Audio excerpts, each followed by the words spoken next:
You can pray if you want to, sister. Lord, maraming salamat, Panginoon, sa araw na ito, Panginoon. Kayo ang magbukas sa isipan, Panginoon. Kayo ang magdala ng sa inyong salita, Panginoon, sa puso ng bawat makikinig ngayon, Panginoon. Kayo ang magbukas ng puso, ng isipan upang matanggap ang iyong salita, Panginoon. Sa iyo lahat ang papuri at pasasalamat sa pangalan ni Jesus. Amen. I'd like to talk to everyone today about a fear that every man of God has for his converts. Gusto kong ibahagi sa inyong lahat ngayong araw na ito ang patungkol sa takot na meron ang bawat lingkod ng Panginoon para sa mga tao.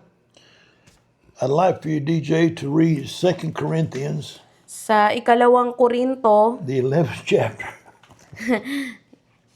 ikalawang Korinto 11. I want you to read the verses 2 through 4. Okay. 2, 3, and 4. So, ikalawang Korinto 11, verse 2 to 4. Nag-aalala ako sa inyo tulad ng pag-aalala ng Diyos. Ang katulad ninyo ay isang malinis na dalagang ipinakipagtipan ko sa isang lalaki. Walang iba kundi si Kristo. Ngunit nag-aalala akong baka malaso ng inyong isipan at mailayo kayo sa tapat at dalisay na pananampalataya kay Kristo tulad ni Eva na nalinlang ng ahas. Sapagkat malugod ninyong tinatanggap ang sinumang dumarating at may Jesus na ipinapangaral na iba sa ipinangaral namin, tinatanggap ninyo ang espiritu at aral na iba sa itinuro namin sa inyo. Apostle Paul is saying that every apostolic man has a godly jealousy for his converts. Ang gustong imukay ni Apostol Pablo dito na lahat ng mga may apostolic na ministeryo ay meron silang matinding kumbaga makadiyos na pagseselos para sa mga tao. Gusto nila na tayo ay maging tapat na iisa lamang sa Panginoon. An apostolic man of God has one thing in his mind, is to espouse his hearers directly to Christ through the gospel. Hallelujah.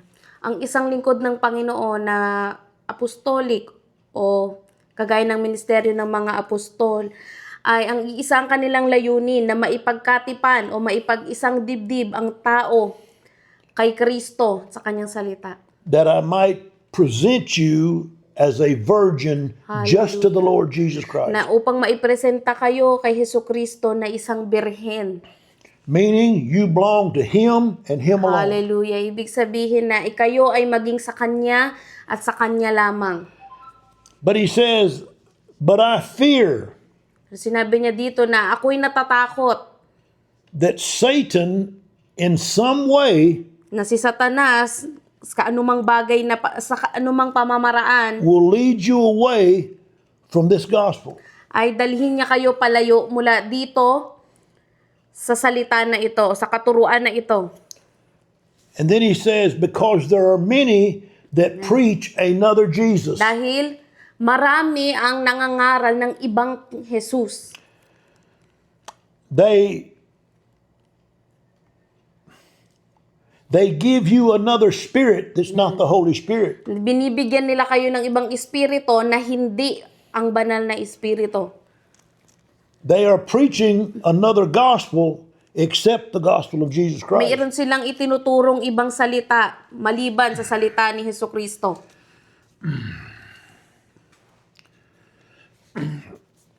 In my 51 years of ministry, I've seen this happen so many times. Sa loob ng 51 years ko sa ministry ay maraming beses ko na itong nasaksihan. And it's true that I have a jealousy over them. I want to pull them back. Amen. They're going away after some kind of a doctrine of error. At kagaya nila ng mga apostol ay meron ako na kumbaga layunin na hindi tayo kumbaga hindi tayo maligaw ng daan, kundi sa iisang daan lamang tayo. 50 years ago, I would see this happening, and I didn't have any wisdom to help these converts. Ang tagal na panahon ay nakita ko to na nasaksihan ko na nangyari, pero hindi ko alam kung paano ito harapin. But when I growed into my ministry and learned this wisdom, I could have helped them, but I didn't know as a young preacher. Nung ako ay bata-bata pa na mangaral, bago pa lang na mangaral, ay hindi ko alam kung paano ito harapin. Pero habang ako ay lumalago dito sa ministry ay aking natutunan yung karunungan na ito. At kung meron lamang ako nung karunungan na to, ay natulungan ko sana sila dati. Even since I've been in the Philippines, I've heard this from some of my converts. Kahit nung nandito ako sa Pilipinas, ay naririnig ko ito sa mga convert ko. They try to go back maybe and be around the churches that they was once in, Na yung iba pwedeng may pagkakataon na nakasalamuha uli nila o bumalik sila doon sa mga inaatinan nila dati na simbahan. or they get to being around people that they once thought was Christians, Na sila ay nakisalamuha uli doon sa mga dati nilang kakilala na akala nila dati ay mga Kristiyano. and they feel strange about it. At kahit sila habang nakikisalamuha ay kakaiba yung pakiramdam nila. It's not that there's something wrong with them, it's something wrong with you don't need to be among that no more. Yeah, that's right. Hindi dahil may kakaiba sa kanila, kundi yung kakaibang pakiramdam na alam mo na hindi ka dapat naroroon na kasama nila. See, the gospel of Jesus Christ calls you out of all Amen. false Christianity Hallelujah. to himself. Yung salita ni Jesucristo ay iniaalis tayo palayo mula doon sa iba't ibang klase ng mga Kristyanismo ng sanlibutan papunta sa Kanya. And you see, that's something that anyone that's really been converted knows that we was all that way one time. At yan ay isang bagay na alam ng lahat ng mga nabago sa Panginoon, na lahat tayo ay nagmula doon. So now you feel awkward around them. You Yeah. feel like Ngayon ay parang kakaiba yung pakiramdam mo pag nakakita mo sila, nakasalamuha. you don't belong no Yan, more. nararamdaman mo na parang hindi ka dapat nandoon, parang di ka nabilong. But what happens if you're not careful, that group of people will say you're the one that has bitterness in you. Pero kung hindi tayo magiging mapagmatsyag o magiging maingat, ay itong mga parehas na mga taong ito ang pwedeng mag-akusa sa'yo na merong kakaiba na nasa kalooban mo. See, people don't really understand what that word bitterness means. Yeah. Hindi lahat ng tao ay naiintindihan kung anong ibig sabihin ng bitterness o pagkapait. It means you're indifferent. Yeah, ibig sabihin nun ay kumbaga malayo yung loob mo.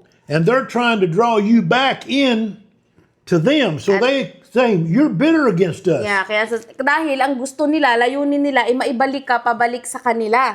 Kaya gano ang iaakusa nila sa iyo, kumbaga bitter ka, malayo ka sa amin. So really, they're telling you the truth. You're indifferent from us now. Pero sa kabila no, nagsasabi sila ng katotohanan na kakaiba na o iba ka na sa amin ngayon. But that has a great effect on you when they telling you you're the ones bitter when you are. You're different than them now. Yeah. Pero iba yung nagiging dating nun sa'yo dahil nga kapag sila mismo yung nag-akusa o nagsabi nun sa'yo dahil nga iba ka na sa kanila. And that very thing they say to you is trying to draw you back to them. At yung mismong sinasabi nila sa'yo na yon, ayun yung nagiging daan na mahatakan nila ulit pabalik sa kanila.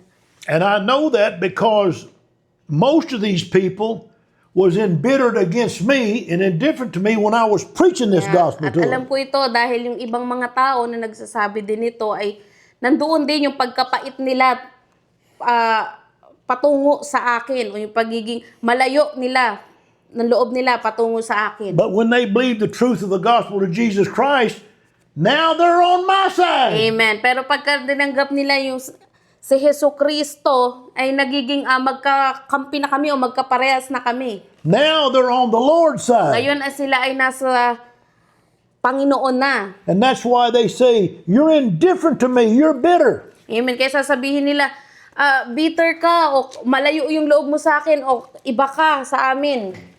And I tell them now, I said, you're right. I'm on the Lord's side and you're not. Kaya ngayon, na sinasabi ko sa kanila ay tama dahil ako ay nasa panig ng Panginoon at ikaw ay hindi. You'll never fit among them people no more if you've been converted. Hindi mo makikita yung lugar mo kasama doon sa mga taong yun. I'm going to try to communicate to you some situations that I have seen to help you understand this. Susubukan ko na magbahagi sa inyo ng mga halimbawa para mas maipaintindi ko sa inyo. Mga halimbawang ang pagkakataon para mas maipakita ko at maipaliwanag sa inyo yung sinasabi ko.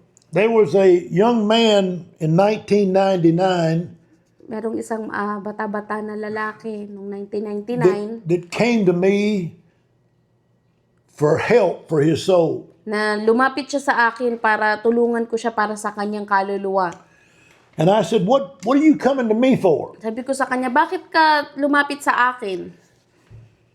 And he said, I just feel in my heart you can help me and show me how to be converted. At sabi niya, alam ko lang sa aking puso na matutulungan mo ako at matuturo mo sa akin kung paano ako mababago. So he said, I want you to tell me what I've got to do to be saved. At ngayon, sabi niya sa akin ay, ang kailangan ko ay sabihin mo sa akin kung anong dapat kong gawin para maligtas ako. I said, you need to start coming and listening to me preach this gospel. Sabi ko ay kailangan mong bumalik at ay kailangan mong pumunta dito at makinig ka sa pangangaral ko nitong salita.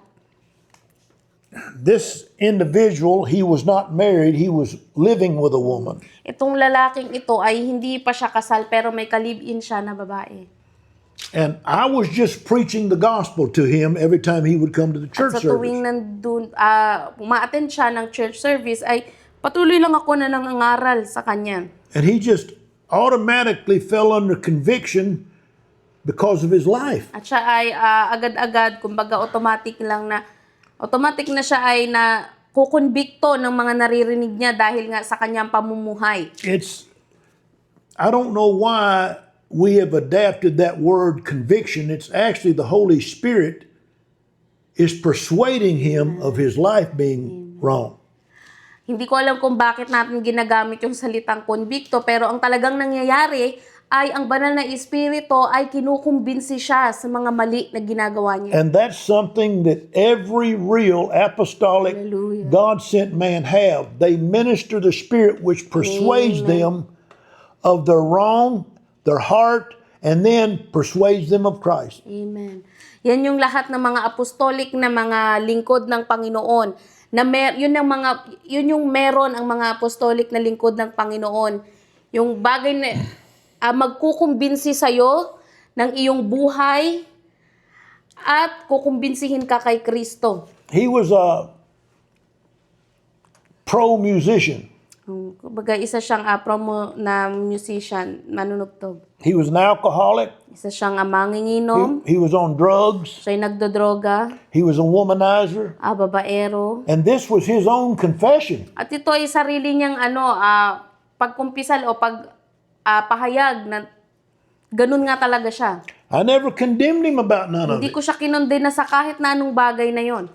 But when he heard me preaching the gospel, he began to be persuaded of his sinfulness of his heart. Pero nung narinig niya ako na mangaral ng salita, ay nag-uumpisa ito na makumbinsi siya sa kalagayan ng kanyang puso. He began to see his pride. Nag-umpisa siyang makita yung kanyang pride. He began to see how evil his heart and his desires was. Unti-unti niya nakita kung gaano kasama yung kanyang puso at yung kanyang mga pagnanais. And he told his live-in girlfriend, he said, we've got to get married. Sinabi niya dun sa kalib-in niya na kailangan nating magpakasal. One day he called me Isang araw, tinawagan niya ako. And he said, brother, I was going to meet him in Nashville, Tennessee that afternoon. Makikita sila nun, hapon na yun sa Nashville. He said, brother, God has saved me. Sabi niya, brother, ang Diyos ay niligtas ako. Said his Holy Spirit come into my life. Hallelujah. Yung kanyang banal na espiritu ay dumating sa aking buhay. So when I got there, he told me about it all. Kaya nung pagdating ko doon ay sinabi niya, kinuwento niya sa akin lahat. I mean, a spirit-filled, real convert to Jesus Hallelujah. Christ. Isang puspos na espiritu na convert ni Jesucristo. He done really well for 2 to 3 years. Naging maayos siya sa loob ng 2-3 taon. I began to see things in his life that was troubling him. Hanggang sa isang araw ay nag-umpisa akong makita ng mga bagay sa kanyang buhay na bumabagabag sa kanya. I didn't know what it was and I didn't ask. Hindi ko alam kung ano yon at hindi ko rin naitanong. And so me and him was working together. Kaya ako at siya ay nagtatrabaho. And he finally began to ask me questions. At isang araw ay nag-umpisa siyang magtanong sa akin. And what it was, he lived and had been a part of these different churches. At ang sinabi niya siya ay, kumbaga, sa matagal na panahon ay namuhay, nakasama ng, kumbaga, sa gitna ng maraming mga simbahan, kumbaga, yun yung mga nakasama niya. And it was troubling. At yun yung bumabagabag sa kanya. He was like everybody when they first get converted. If somebody says they're a Christian, they're a Christian. Yeah. Para siyang kagaya ng iba na kapag sinabi ng iba na, ay yung mga iba na ipinapahayag lang nila na sila yung mga Kristiyano. But after he got converted and started being around them people, it troubled him because he seen he didn't have the same Christianity that they had no more. It troubled him. Ngayon, nung nakakasalamuhan niya ito, mga tao na ito, na mga dati niya nakakasalamuha, ay nabagabag siya kasi alam niya na sarili niya na hindi na ganun, hindi na siya kaparehas ng Kristyanismo na kagaya ng meron sila. He seen that they wasn't real converts. Yeah. Nakita nila na hindi sila mga tunay na nabago sa Panginoon. And it troubled him. At yun ay bumagabag sa kanya. So the devil began to fight his mind. Kaya nag-umpisa na kalabanin ng kaaway, ng demonyo yung isipan niya. He done me the same way when I got converted. Ginawa rin yun sa akin ng kaaway nung ako'y na-convert. I would go back to them churches that I used to go to and something didn't feel right no more. Papupunta ako doon sa mga dating simbahan na pinupuntahan ko at hindi na, kumbaga pag nandoon ako ay hindi na tama yung pakiramdam ko. And I prayed sincerely and the Lord said, you've got to come out from among those At people. ako ay nanalangin ng taimtim at sabi ng Panginoon sa akin na kailangan mong umalis sa kanila. They are not real worshipers. Hindi sila mga tunay na mga nagpupuri. They don't worship me in my spirit. Amen. Hindi nila ako pinupuri sa aking espiritu. They do not worship me in truth. Hindi nila ako pinupuri sa katotohanan. They're hypocrites. Sila'y mga hipokrito, They're fake. mga peke.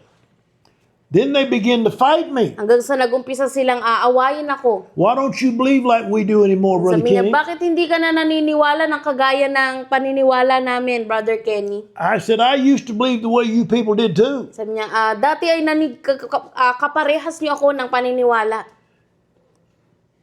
That's the reason I could never get saved. I had your belief.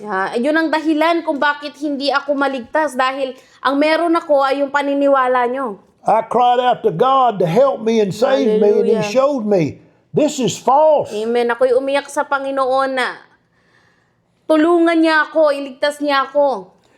They say with their lips, Lord, Lord, but their hearts has never known me. Amen.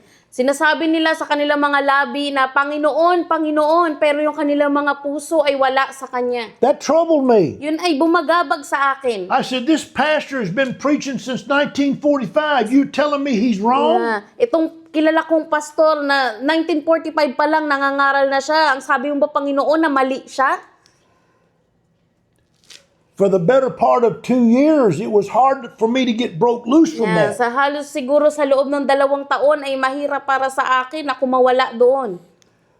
And the Lord finally spoke to me. He said, you're not strong enough to deal with them people. They are deceived. At ayun nga, ang Panginoon ay nangusap sa akin na hindi ka pa ganun kalakas para harapin sila. Sila ay mga nalinlang. Their faith is an imagination. Yung kanilang pananampalataya ay imahinasyon. It's not of resurrection Hindi life. ito yung muling pagkabuhay na buhay. I have brought you to believe me and walk with me in my spirit. Amen. Ikaw ay dinala ko sa akin upang mamuhay sa akin at sa aking spirito. They're still dead in their sins and Sila ay trespasses. patay pa rin sa kanilang mga kasalanan at mga maling gawa. So getting back to this young man I was talking to you Kaya about. ngayon, balik tayo dito sa kabataan na lalaki na sinasabi ko, kinukwento ko kanina. We was working together every day. Magkasama kami sa trabaho araw-araw. And slowly, his disposition and heart began to get bitter, embittered, indifferent.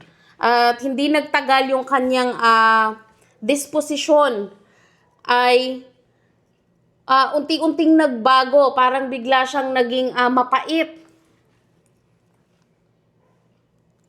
The last day we worked together, Yung huling araw na nagtrabaho kami, kasama kami. he was indifferent to everything I was saying and trying to help him with all day long. Lahat ng mga sinasabi ko sa kanya, malayo yung loob niya, buong araw, ganon. Then he just withdrawed. He quit coming to church, quit coming around Hanggang me. sa lumayo na siya, hindi na siya umattend ng simbahan, hindi na And rin I siya would- nagpapakita sa akin. I would call and tell him, try to get in Tinatawagan touch ko with siya him. para makakonekta pa rin sa kanya. He never had time. Pero lagi na lang sinasabi niya wala siyang oras. So I thought, I know where he lives. I'm going to get up before daylight and drive down there and catch him before he leaves his house. Kaya ang ginawa ko, sabi ko, alam ko yung bahay niya, kaya pupuntahan ko, aabangan ko siya doon bago siya umalis ng bahay. I went in, and Kaya pumunta ako. him and his wife treated me like they wasn't nothing wrong. Well, good to see you, Brother Kenny. So, nung pumunta ako doon, siya at yung asawa niya, kumbaga, nung binati lang nila ako, parang walang mali, parang walang nangyari. And I think the words I told him when I left, At yung mga huling salitang sinabi ko sa kanya bago ako umalis. they didn't want to be around me no more. Ngayon, ayaw na nilang lumapit sa akin o makasama ako. And I said, I won't bother you no more. Sabi ko, hindi ko na kayo babagabagin. And I didn't. At hindi ko na nga ginawa. That hurt me. He was one of my true converts. It hurt me bad. Sobrang nasaktan ako kasi isa siya sa mga tunay na na-convert ko. I still love him to this day. Hanggang ngayon, nandun pa rin yung pag-ibig ko sa kanya. It wasn't long after that I heard him and his wife was getting a divorce. Hindi nagtagal ay nakarinig ako ng balita na siya at yung asawa niya ay magdi-divorce o maghihiwalay na. But I told him when I seen him the last time, I said, Pero yung sinabi ko sa kanya nung I huli ko said, siyang young nakita, man, don't burn this bridge behind you between me and you. sabi ko na, kumbaga, wag mong sunugin yung atulay na ito sa likod nating dalawa. Hallelujah.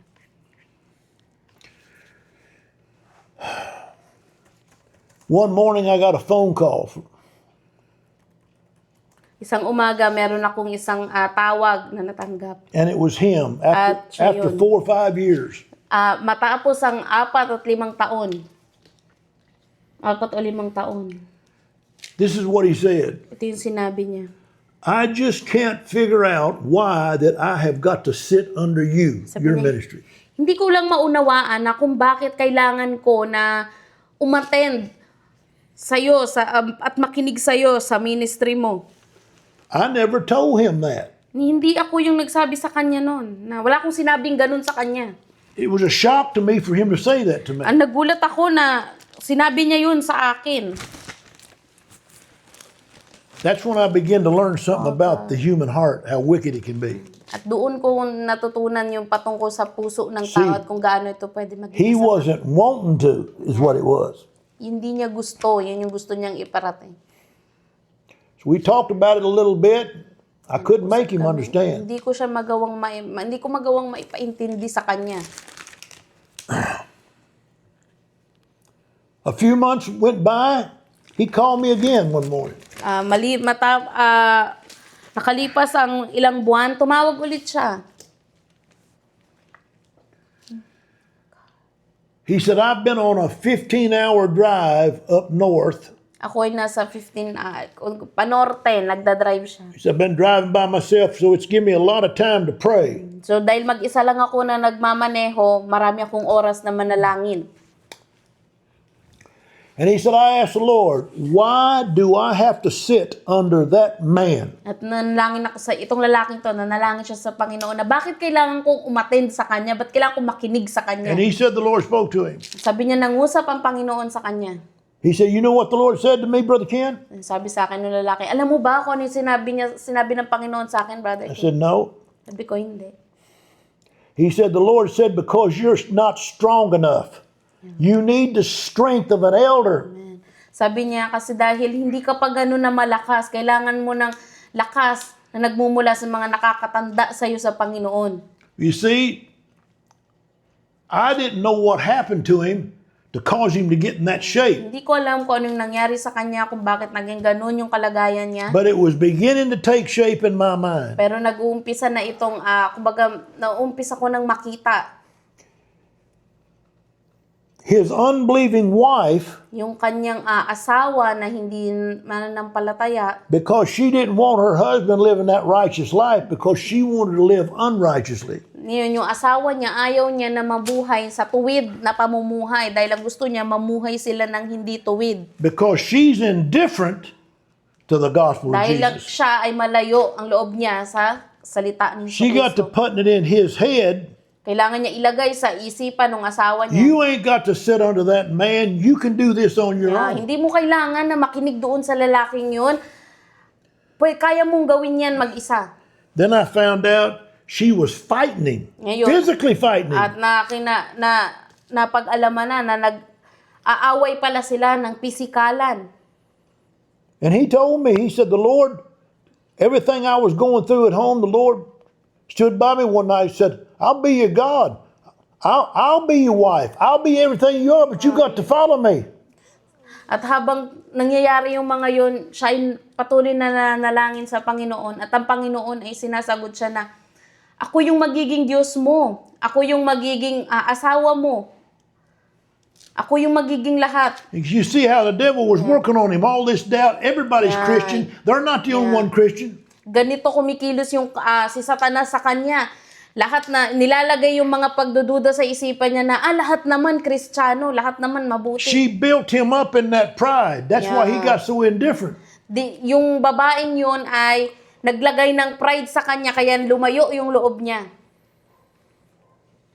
It all began to take shape in my mind what happened. Hanggang sa unti-unti ko nang nakikita ko ano ba talaga yung nangyari.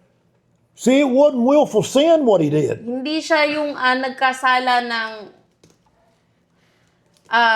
sa kalooban niya, kumbaga intensyon niya talagang magkasala. But Satan ensnared him because of his weakness and fooled him.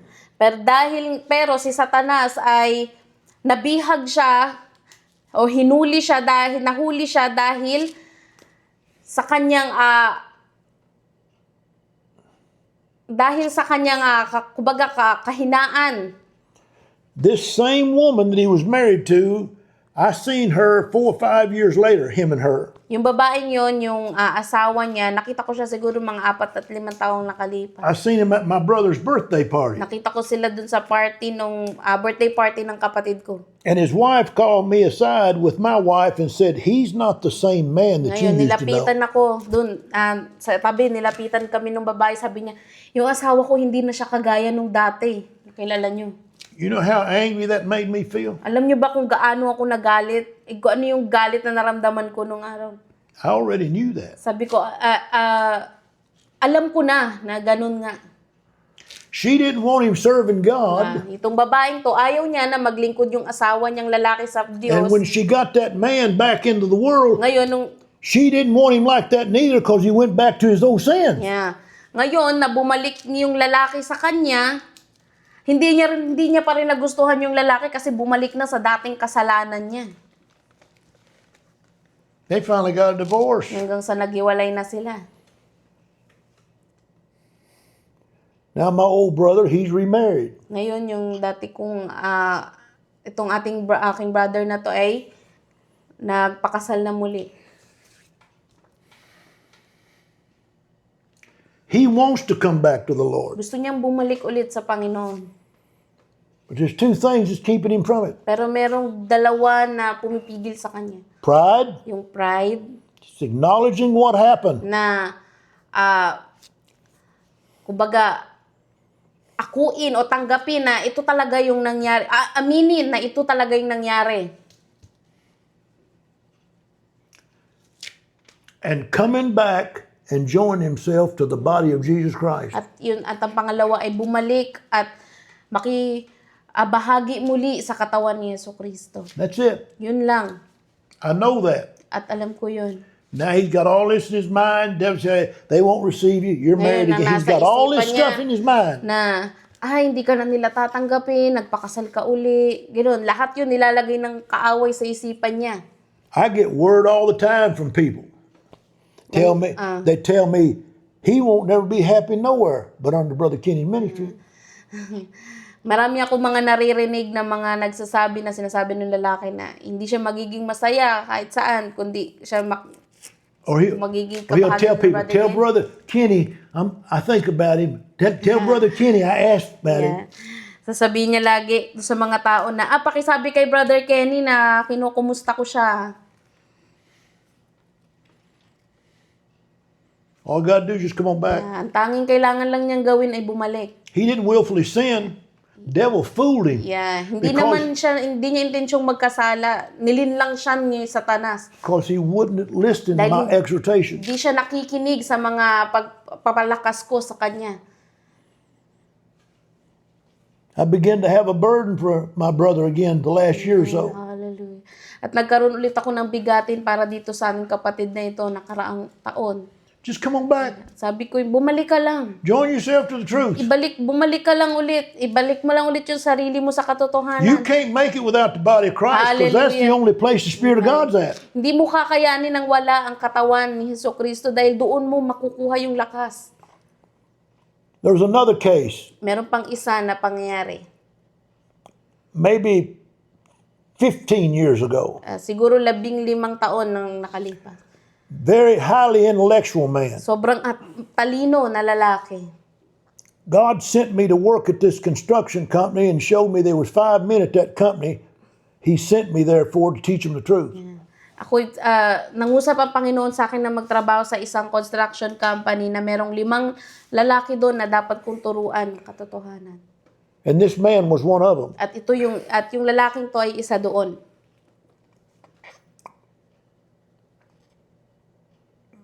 And the Lord showed me he's a high-minded fellow because of his intelligence. At pinakita ng Panginoon sa akin na kumbaga matalino siya, mataas yung tingin niya sa sarili niya dahil matalino siya. And I sent you there to teach him. He don't get in this thing without the Holy Spirit. Amen. At sabi niya ng Panginoon sa akin na pinadala kita sa kanya para ituro sa kanya na hindi siya makakalakad sa Panginoon kung wala ang banal na espiritu. I worked among him for 4 or 5 years and he finally left the company. Nakasama ko siya ng 4 o 5 taon bago siya tuluyang umalis sa kumpanya. A few years later than that, I was in prayer one day and the Lord said, go find him.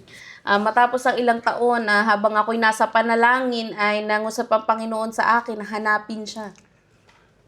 And on my way out there to this army base where he was working, At nung pagpunta ko dun sa kampo kung saan siya nagtatrabaho, I asked the Lord, I said, what's going on here, Lord? I said, I don't understand what you want me to do. sabi ko sa Panginoon, anong nangyayari dito? Hindi ko naiintindihan kung ano yung gusto mo ipagawa sa akin. He said, I give that man to you and I give you to him and you bring him home with you when you come home.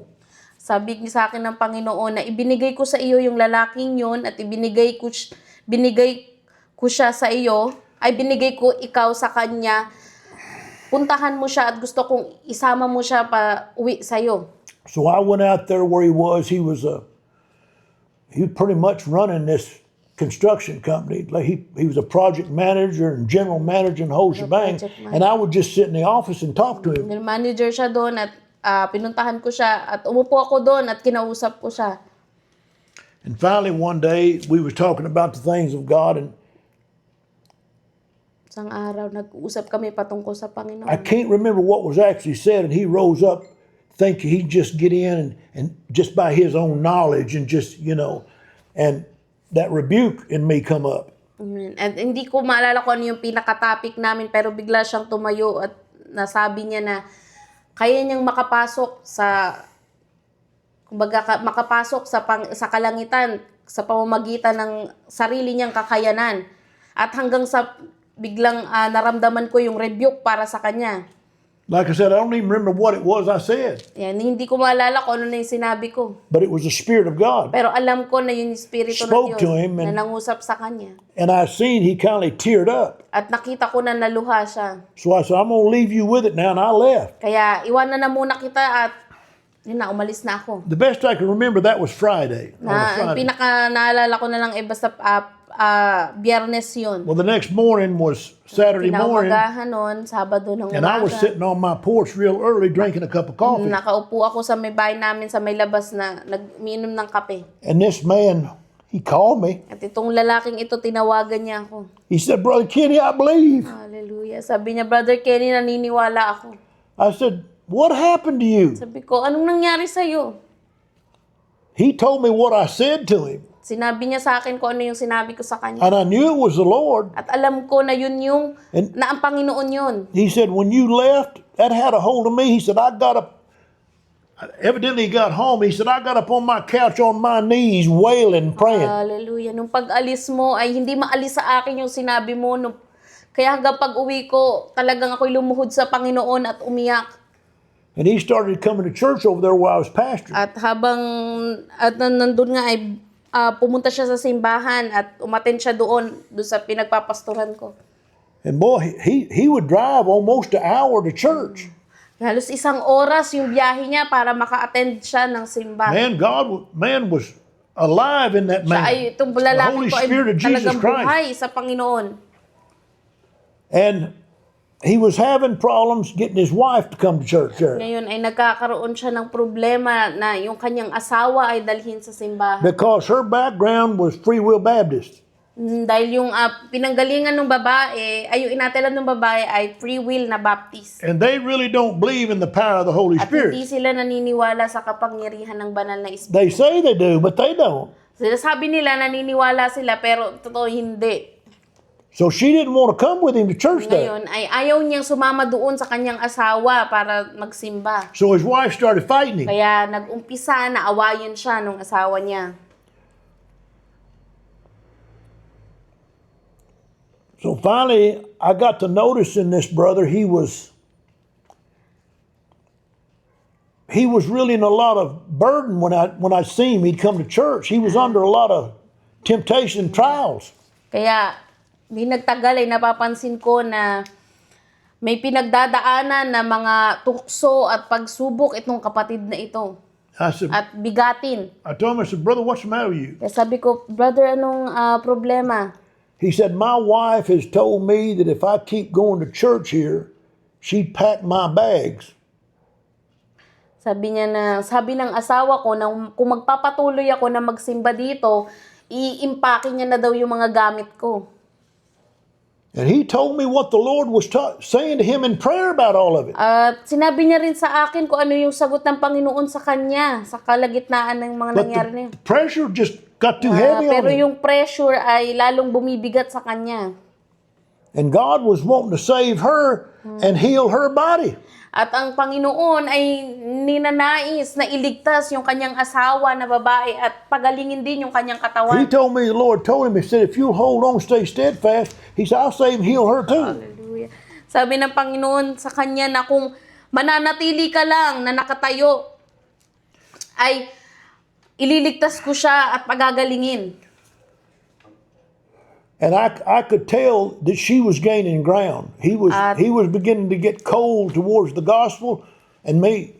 At hanggang sa nakikita ko na itong babaeng ito ay kumbaga mas lumalakas yung kapit sa kanya dahil unti-unti nang nanlalamig yung kapatid na ito sa akin at lumalayo. He was getting embittered to the truth. Yan, sila yung nagiging mapait na siya sa katotohanan. And when she finally had him, At he nung- felt like I was embittered against him, which I was. That's the separation. At dahil nga doon, nung tuluyan na siya na ano ng asawa niya, kumbinsi ng asawa niya, ipakiramdam niya, ako yung mapait sa kanya. Na totoo na dahil sa katotohanan ay magkaiba. Magkaiba na kami. His wife told him, I'll go with you to church at my Free Will Baptist Church, but I will not go to church there. Sabi nung asawa niyang babae na sasama lang ako sa iyo na magsimba kung doon sa Free Will na Baptist, pero hindi doon sa sinisimbahan mo. And so to have peace in his home with his Ngayon, wife, that's what he done. Ngayon, para lang magkaroon ng kapayapaan sa bahay niya, ganun na lang yung ginawa niya. Then see, he become embittered against me in the truth. Ngayon, naging mapait na siya sa akin at sa katotohanan. But they see it like I'm bitter against them Pero ngayon, ang nakikita nila ay ako yung ganun sa kanila. because that's what's in their eye. Dahil yun yung nasa kanilang mga He's got a paningin. log in his eye. Meron na siyang, may mga, kumbaga parang may sanga na ng kahoy dyan sa kanyang mata. So I went to see him one last time. Kaya isang beses, sa huling pagkakataon ay nakita ko siya ulit. And when I walked in, At nung naglumakad ako pala, I felt the indifference and the embitterness towards him. naramdaman ko yung malayong loob at pagkapait sa kanya. That man remembers last time. Itong lalaking ito ay natatandaan niya yung huling beses. And I told him, I said, I Sabi ko won't sa never kanya, bother you again Hindi na kita babagabagi unless and until the Lord tells me. hanggang sa ang Diyos ang magsabi sa akin, o ang Panginoon na magsabi sa akin. Well, last year, Kaya nakaraang taon, or a little over a year and a half ago, after I got here, nung the bago Lord dealt with me and told me to get in touch with him. na nangusap ang Panginoon sa akin na kontakin siya. I didn't feel that in bitterness towards me. Hindi ko na nararamdaman yung pait na yun ulit. So I started talking to him, and And nagumpisa akong kausapin siya. he realizes what he done. Napagtanto niya na ako ano yung ginawa niya. And he said, what have I got to do to get back? Kaya sabi niya, anong kailangan kong gawin para makabalik? I said, I don't know right now. Sabi ko, hindi ko alam sa ngayon. I didn't feel like he was quite ready. Dahil hindi ko alam kung talagang handa siya. And I said, what happened to you is your ignorance. You would not listen to me. You wouldn't listen at the Lord. Amen. Ang nangyari sa iyo ay ang iyong kaignorantihan. Hindi ka makinig sa akin, hindi ka makinig sa Panginoon. He's just got to come back and start walking in the truth, because what happened is he denied the Lord in the right way to have peace in his home. Kailangan niyang bumalik sa katotohanan dahil ang ginawa niya ay itinanggi niya ang Diyos at ang tamang pamamaraan, tamang daan para lang magkaroon ng kapayapaan sa asawa niya. I want everybody that listens to this to hear what I'm saying. Gusto ko makinig ang lahat para marinig niyo ng maigi yung sasabihin ko. When Jesus said, if you're ashamed of me, I'll be ashamed of you. Sinabi ni Jesus na kung kinahihiya niyo ako ay ikinahihiya ko rin kayo. What was he talking about? Ano ba yung sinasabi niya? If you're ashamed of the true gospel, Hallelujah. you grieve me and I draw away, I'm ashamed of you. Kung ikinakahiya niyo ako, ay magdadala ito ng pagdadalamhati sa akin at kahihiya ko rin kayo. He was ashamed of the true gospel in light of what his wife was trying to do to him. Kinahihiya niya yung kaaliwanag ng salita ng Panginoon dahil sa ginagawa ng asawa See, niya sa God's not angry at any of them. kanya. Hindi galit ang Diyos sa kahit na sino man sa He's kanila. grieved and hurt. Siya ay nasasaktan. There was no willful sin against Christ. If it was, they'd never be able to come back. Walang intensyon na magkasala o hindi nila kalooban na magkasala na magiging dahilan na hindi sila bumalik. It's that easy to come back. Dahil madali lang bumalik. They acknowledge and see Natanggapin nila what kung they've ano yung done, ginawa nila. that they hurt him, and just come on back, start walking in truth. Sinaktan nila ang Panginoon at bumalik sila sa katotohanan. God will grant them all repentance to the acknowledgement of this truth. Ibibigay ng Panginoon yung pagbabago, yung repentance muli sa kanila kapag tinanggap muli nila yung The Lord katotohanan. didn't run them off. Hindi sila tinakbuhan ng Diyos, iniwan. Satan misled them by their ignorance. They wouldn't listen at the warnings. Si Satanas ang bulag sa kanila dahil hindi sila nakikinig sa mga babala. But that's why it's so hard. Kaya yun ay mahirap para sa kanila. Now they're in all that mess, Na nandun na sila sa gulo na and pinasok that's nila. what it takes. I've got to go back. Na I've got kailangan to go nilang, back. ngayon, kailangan nilang lunukin yun at bumalik. They was ashamed of the assembly of the Lord. That's the body of Christ. Kinahiya nila yung katawan ni Jesucristo. And took that member of the body of Christ and made it a member of harlot religion. At ginawa nila yung katawan ni Jesucristo na parte ng mga relihiyon. My gospel presented them as virgins to the Lord. That's why I'm jealous over them. Yung aking salita ay ipinipresenta sila bilang birhen sa salita ng Panginoon. Sa Panginoon. And then the most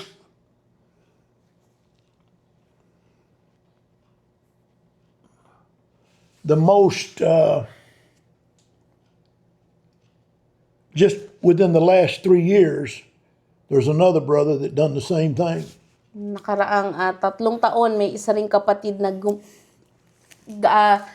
nangyari din sa kanya yung kaparehas na bagay. Now, the reason I'm teaching this, Ang dahilan kung bakit ko ito ay tinuturo. because you all need to learn. Dahil lahat All of tayo kailangan matuto.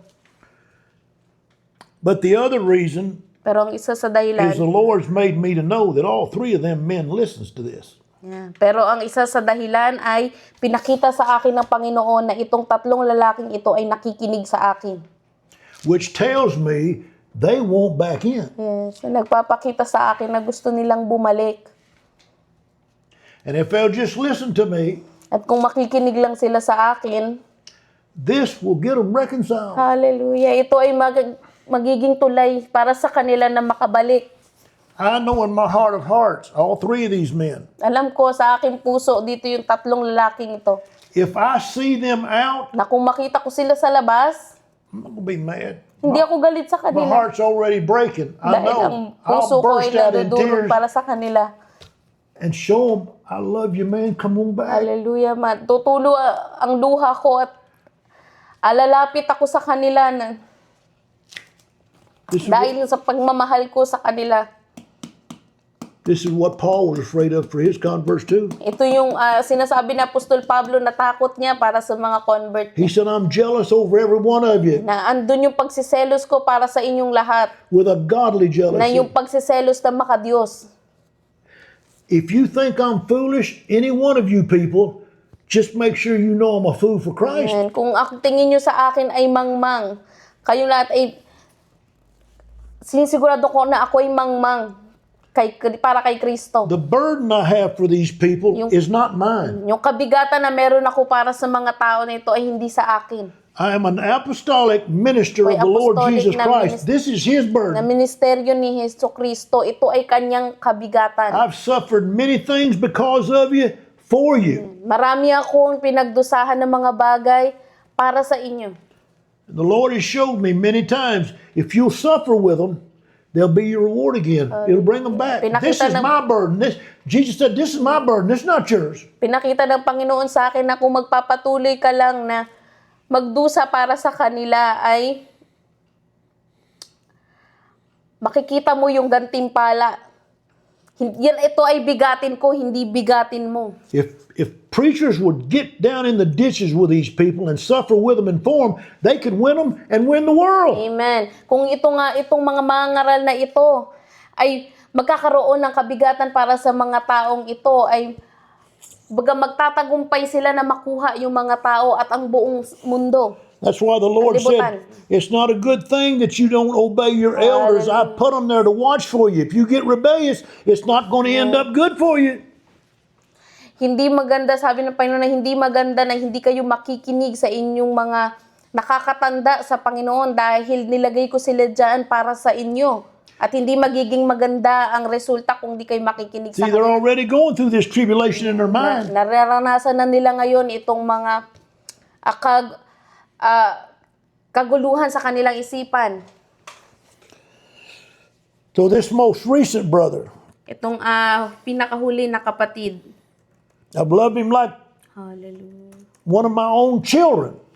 Minahal ko siya na parang kagaya ng sarili kong anak. And he got himself in a situation, Napunta siya sa isang sitwasyon. and I told him, I said, brother, if you're going to do what you're fixing to do, you better make sure this is what you want to do, because there's a lot of suffering in giving up your life and going into a ministry with somebody. Sinabihan ko, nagbabala ako sa kanya na bago mo gawin itong bagay na ito, ay pakaisipin mo na marami kang pagdurusa na pagdadaanan dahil ibibigay mo yung buhay mo dito. So he did. Pero ginawa niya. And then the things he had to let go Kaya yung mga bagay na kailangan niyang iwanan in America, sa Amerika, it was hurting him. na masakit yun para sa kanya. I know what it is to have to give up stuff for ministry and for the will of God. Buddy, it's like cutting stuff loose from you. Alam ko kung gaano kasakit na mawala yung mga bagay sa'yo para sa gawain ng Panginoon, para kang tinatanggalan ng, kumbaga, ng mga gamit sa katawan mo. I've suffered the loss of many things for Marami ministry. ako'y nagdusa ng maraming bagay para sa ministry na ito. Well, the brother was already weak and crying over that. Itong kapatid na to ay mahina na at talagang umiiyak siya dahil doon. And then the devil knows. Alam ng demonyo. The devil and his crowd, they work in unison. Ang demonyo at yung mga alagad niya ay may pagkakaisa rin sila kung kumilos. They don't never break their ranks. Hindi sila nagwawatak-watak. Then people, they started telling him that I break up homes. Ngayon, yung Like mga- I'm the one that just tells people to do this, and like I'm a dictator. May mga tao na kumbaga bumubulong sa kanya, nagsasabi sa kanya na ako yung sumisira ng mga pamilya, na para bang isa akong diktador, na sinasabi ko yun sa mga tao na maghiwa-hiwalay sila. And the devil knew At alam ng that in that kaaway weakness he was already na sa in, kahinaan na meron siya, that just add more pressure. nagdadagdag lang yun ng pressure sa kanya, ng bigat sa kanya. The devil is a seducer and a liar. Ang demonyo ay isang mapang-akit at sinungaling. He comes for one reason, to steal, kill, and destroy. Isa lang ang kanyang layunin na magnakaw, pumatay at sumira. That's the reason we got to be wise as serpents and harmless as doves. Kaya kailangan natin na maging mautak kagaya ng mga ahas at maging lumayo sa kapahamakan kagaya ng mga kalapati. So one of my accusers got involved in that and started adding fire to it. And sa isa sa mga kakilala ko o isa sa mga kamag-anak ko, nagdagdag ng silab doon sa apoy. The devil started ganging up on him when they seen that weakness in him. Ngayon, dahil nga sa kahinaan na yon, nagtulong-tulong ang mga demonyo sa kanya.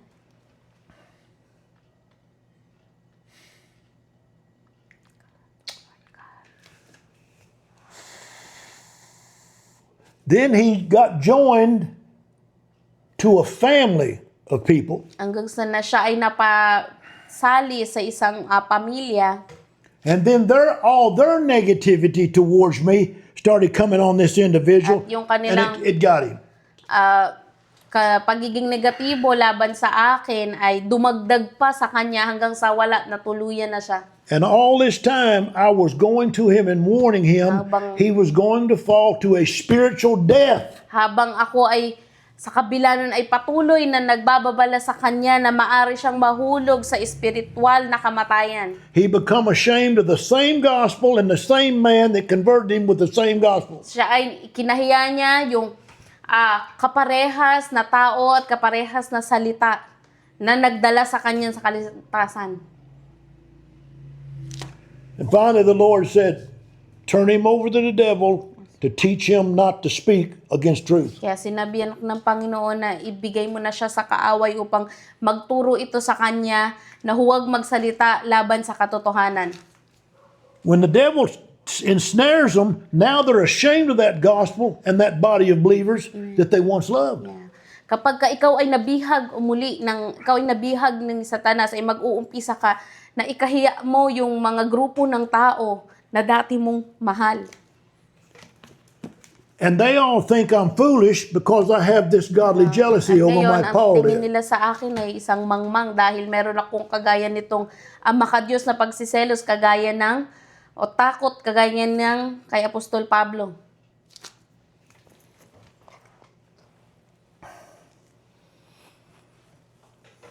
Lord.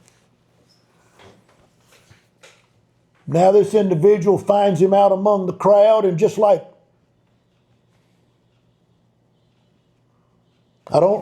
it's like, how did I get here?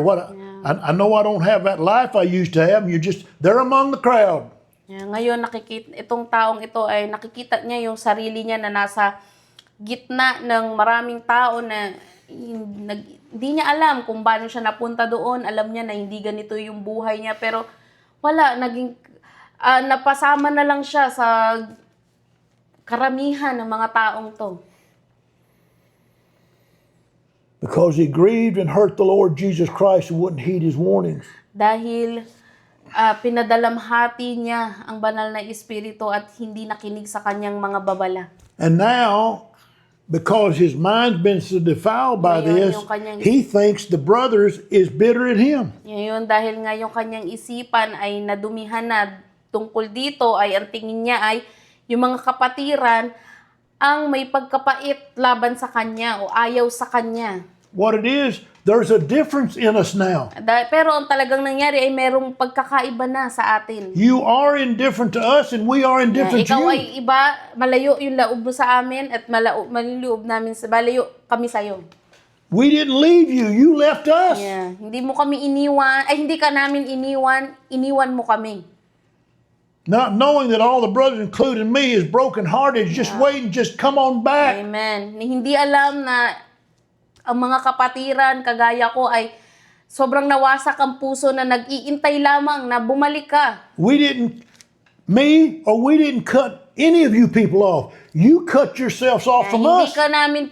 Hindi namin pinutol yung sarili namin sa inyo. Kayo ang pumutol ng sarili nyo sa amin. And you found yourself in the land of At Nod. nakita ninyo yung inyong mga sarili sa lugar ng Wandering about, kumbaga parang naliligaw na knowing you don't have no light. hindi alam, naglalakad-lakad sa kawalan, hindi alam na wala silang Just buhay. Acknowledge the devil Amen. fools you. You wouldn't listen to the Lord. Hallelujah. Come on back and the Lord will receive you.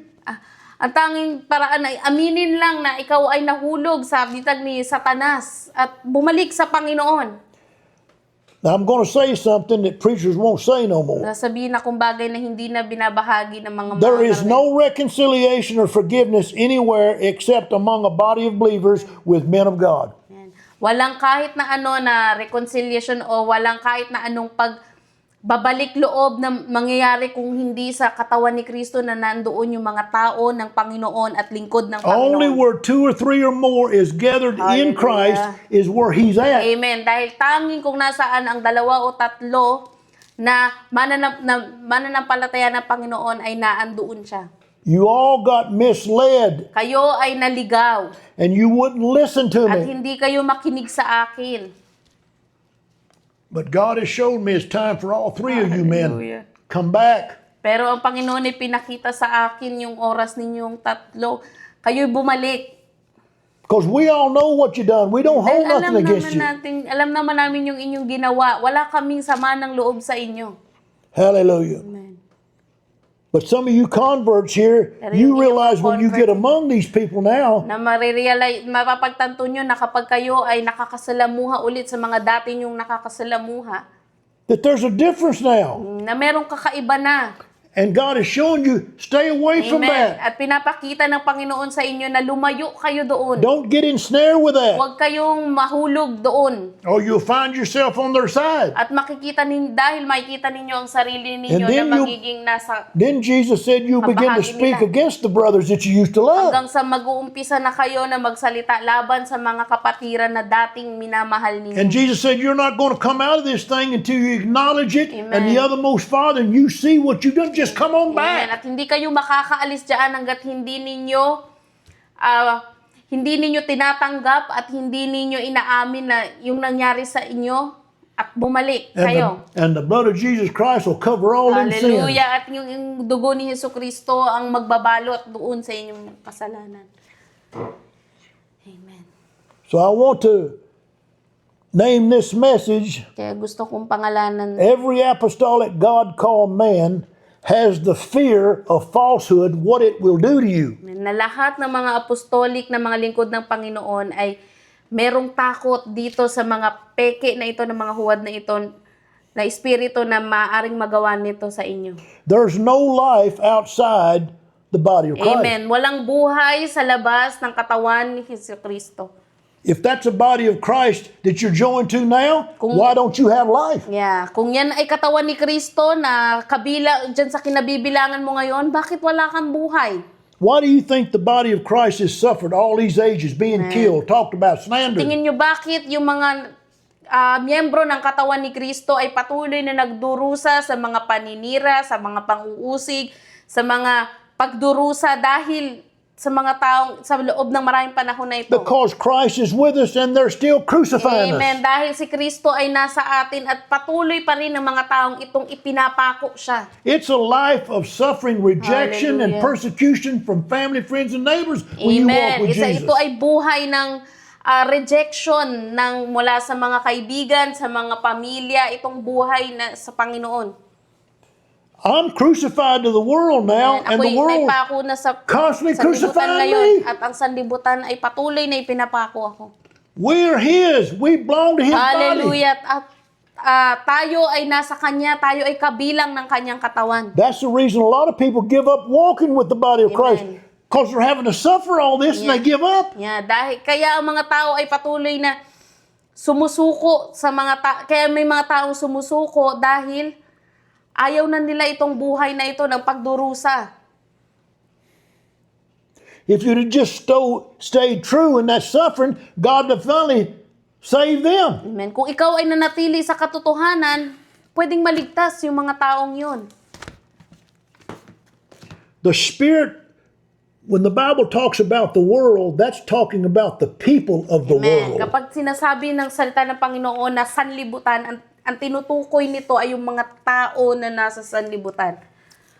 The Lord spoke to me very clearly one time about Nangusap this. ang Panginoon sa akin ng malinaw patungkol dito. The Spirit of the Lord said, God did not create the world. Sabi ng Espiritu ng Panginoon sa akin, hindi nilikha ng Diyos ang sanlibutan. He created the heavens and the earth. Ang nilikha niya ay ang langit at ang lupa. The world Yung is sanlibutan. Satan's making. Si Satanas ang lumikha niyan. Satan created the world. Si Satanas ang lumikha ng The only thing sanlibutan. that's in the world is the things eyes lust for, Yeah, dahil ang mga bagay lamang na nasa sanlibutan ay yung mga bagay na pinagnanasaan ng mata, ng what the flesh lusts for, ano yung pinagnanasaan ng laman, and pride and reputation. at yung reputasyon at pride. That's the world. Yun yung sanlibutan. He created that Siya ang lumikha nun ng Satanas with music, sa pamamagitan ng kanta, with his own kantahan. people. Sa pamamagitan ng mga lingkod niya. They become the seducers. Sila yung mga nang-aakit. Worldly women seduce me into adultery. Mga makamundong babae na inaakit yung mga lalaki sa pangangalo niya. Thieves, extortioners, Mga magnanakaw, mga manggagancho, using one another. nanggagamit ng Overbearingly. ng isa't isa. Satan created that in them Si people. Satanas ang lumikha nun sa mga tao. Them's all the things that's in the people of the world. Yun yung mga bagay na nasa tao ng sanlibutan. But when we come to Christ, He Pero pag frees tayo- us from all those illusions. Hallelujah. Pag tayo ay na kay Kristo, ay inaalis niya tayo doon sa mundo ng ilusyon. You see, Satan is the God of this Pagkahibang. world. Dahil si Satanas ang Diyos ng He sanlibutan. stands behind all of it, seducing us, Siya ang nasa drawing likod us. ng lahat ng ito na umaakit sa atin, na humahatak sa atin. Hallelujah. Amen. I was thinking the other day why Jesus said that hatred was murder. Iniisip ko nung isang araw na bakit kaya sinabi ni Jesus na yung pagkamuhi ay pagpatay. See, you wouldn't want to murder somebody unless you hated them. Diba? Hindi ka papatay ng tao kung hindi mo siya kinamumuhian. Do you know how evil it is Alam niyo ba kung gaano kasama to kill somebody? para pumatay ng Take another life. Just kill it. Wipe it out. kikitil ka ng buhay. Think how evil that is. Gaano kasama yun? And yet Jesus said, Sabi if ni you Jesus- slander and talk about somebody, Sabi you're ni killing them. Jesus na kung pagka nanira ka ng tao, kung ano yung sinabi mo na habang nakatalikod yung tao ay pinapatay mo siya. It kills person's character. Dahil pinapatay nito yung pagkatao ng taong yun. The Lord told me one day I was crying about family, friends, how Isang they araw were ako'y umiiyak lying, sa mga pamilya, lying on me, kaibigan slandering me. And He said, they're murdering naninira you sa akin, nagsisinungaling laban sa akin. Sabi ng Panginoon, pinapatay ka nila. because they hate the Christ that you're teaching. Dahil kinamumuhian nila yung Kristo na ipinapangaral. So see, the world's Tinuturo mo. crucifying me constantly Kaya ang sanlibutan ay ipinapako ako ng patuloy. because I'm crucified to the world. I Dahil don't ako'y want that naipako ng life no more. sanlibutan dahil ayoko na yung buhay na yun. And because I don't want that life no more, it's testifying against Amen. them that their works is Dahil evil. ayaw ko na noon, mamuhay noon, ay nagpapatotoo yung buhay ko na yung kanilang mga gawa ay mali. That's the life I bring, and people hate me. Yun ang buhay na meron ako at kaya ako kinamumuhian ng Family, friends, pamilya, in-laws, outlaws, and kaibigan, everybody. mga manugang, mga in-law, kahit sino. Now you see the indifferences. Ngayon nakikita natin yung kaibahan. Are you of a bunch that's worldly? Now you hate your brothers that Ikaw you ba once ngayon loved? ay nasa sanlibutan na kinamumuhian mo na yung mga tao na dating minamahal mo? See, you're ashamed of the Lord's body, Ikaw ay kinahihiya mo na yung katawan ng Panginoon. and He's ashamed of you. At He's siya ay hurt. kinahihiya ka rin dahil siya ay nasasaktan.